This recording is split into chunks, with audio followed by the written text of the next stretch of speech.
Do you want to enable Translate Captions on Instagram Reels? You can turn on the subtitles translation with just a few simple steps. Before we begin, please like this video and subscribe to our channel.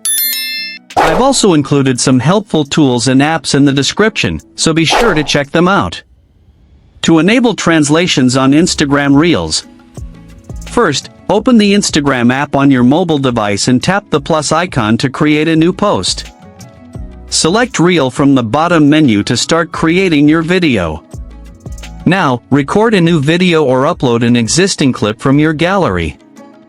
You can now add music, text, stickers, and more to your video to customize it. Once your video is ready, tap the Next button. Scroll down to the bottom of the screen and tap on More Options. Scroll down to the Accessibility and Translations section. First, enable the toggle switch next to Enable Closed Captions. Below the Captions option, enable the toggle switch next to Translate Closed Captions to allow your subtitles to be translated automatically. Once you have enabled these settings, tap the back icon to return to the previous screen. You can add your caption, hashtags, and any other details, then tap Share to post your reel.